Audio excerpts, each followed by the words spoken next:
கர்த்தராகிய இயேசு கிறிஸ்து ஒருவருக்கே மகிமை உண்டாவதாக. May all glory be to God's only name today.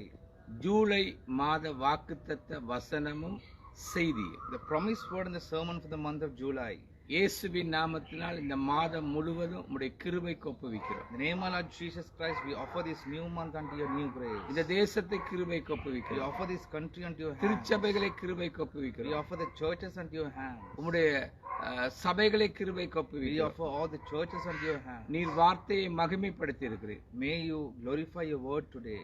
உம்முடைய வார்த்தையே எங்களுடைய வாழ்க்கையா இருக்கட்டும். May your word be alive today. உம்முடைய கிருபைக்காக நாங்கள் காத்திருக்க உதவி செய்யுங்க. You help us to wait for your grace patiently. இயேசுவின் நாமத்தினால். In the name of Lord Jesus Christ. Amen amen amen. Amen, amen, amen. சங்கீத புத்தகம் 33வது அதிகாரம் 18வது வார்த்தை. The book of Psalms chapter 33 verse 18. தமக்கு பயந்து தமது கிருபைக்கு காத்திருக்கிறவர்களின் ஆத்துமாக்களை மரணத்திற்கு விலக்கி விடுவிக்கவும்.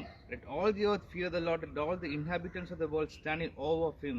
நன்றாய் கவனித்துக் கொள்ளுங்க. Listen to this carefully. விடுதலைக்காக தேவனையும், It is for saving you, saving the people. It is from God.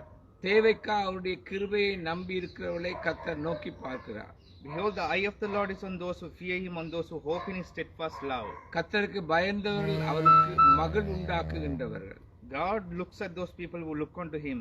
அவர்களை அவர் மிகுந்த கவனத்தோடு நோக்கி பார்க்கின்றார். God looks at those people who look unto him for deliverance, and those people who trust in his grace. நன்றாய் கவனியுங்கள். Listen to this carefully. தேவனுடைய கிருபையை எதிர்பார்க்கிறவர்கள், Those people who wait for his grace. கர்த்தர் அவர்களை நோக்கி பார்க்கின்றார். God looks at those people இந்த today. மாதம் ஒவ்வொரு நிமிஷமும், ஒவ்வொரு வினாடியும், ஒவ்வொரு மணித்தியாலும், ஒவ்வொரு நாளும் தேவனையே அவருடைய கிருபைக்காக காத்திருப்போம். Let us wait for his grace